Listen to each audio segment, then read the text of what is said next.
আসসালামু আলাইকুম। আজকে কথা বলবো বাংলাদেশ টিকে নিয়ে। কালকে আপনারা হয়তো দেখছেন বাংলাদেশ ওয়েস্ট ইন্ডিজের ম্যাচটা। বাংলাদেশ 321 রান করেছিল, ম্যাচটা হেরে গেছে। ভালো ব্যাটিং করছে তাও বলবো না, কিন্তু আমাদের যেই রকম মাঠে খেলা ওইরকম মাঠে 400 স্কোর হওয়া কোনো ব্যাপারই না।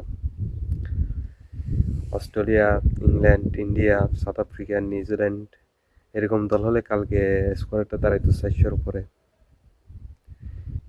কিন্তু আমরা বাংলাদেশ অনুযায়ী স্কোয়াডটা ঠিক আছে, সেই জন্য ওয়েস্ট ইন্ডিজ চেঞ্জ করতে পারছে। কিন্তু বাংলাদেশের বোলিং অনুযায়ী ওয়েস্ট ইন্ডিজ এই রান চেঞ্জ করা খুবই ডিফিকাল্ট ছিল, কিন্তু তাও ওরা করে ফেলছে, আরও সহজভাবেই করছে। ডিফিকাল্ট না, সহজভাবে তারা রানটা চেঞ্জ করছে।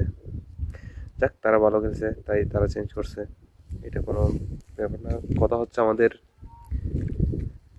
তাইম ইকবাল, সাইকুল হাসান, মুশফিকুর রহিম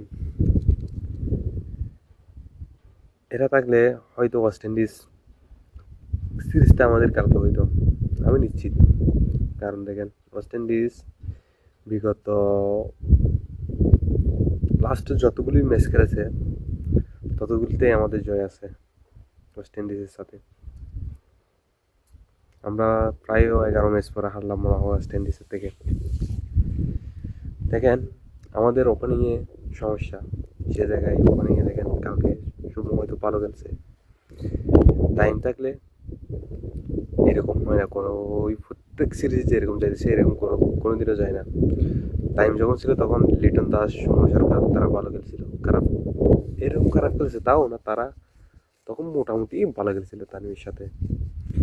এখন এরা যাওয়ার পর থেকে দেখেন আলাতুলি এরা সবসময় খারাপ খেলে, তাও না ধারাবাহিক তাদের কাছে নাই। লিটন দাও একেবারেই নাই, সৌম্য মাঝে মাঝে জলে উঠে, কিন্তু লিটন একেবারেই দেখা যায় না। অবশ্যই একটা কথাই বলবো, তাদের ধারাবাহিকতা হবে। আমাদের দলটা যদি গিয়ে এগিয়ে দিতে চাই তাহলে এদের দায়িত্ব নিয়ে খেলতে হবে। সৌম্য, লিটন, আমাদের উপরের দিকে যারা ব্যাটিং করে তাদের দায়িত্ব অনেক বেশি।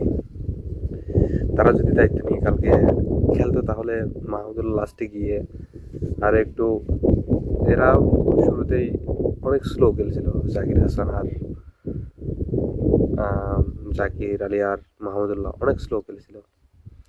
তারা লাস্টে গিয়ে হয়তো একটু পুষিয়ে দিতে চেষ্টা করছে। যদি গিয়ে এরকম না হতো তাহলে আমাদের টার্গেটটা 350 উপরে যেত, তখন ওয়েস্ট ইন্ডিজ একটু চাপের মধ্যে থাকতো, কিন্তু তা হয় নাই। যাক, পরের সিরিজে আমরা হয়তো এই ছোট ছোট ভুলগুলো ক্লিয়ার করার চেষ্টা করব।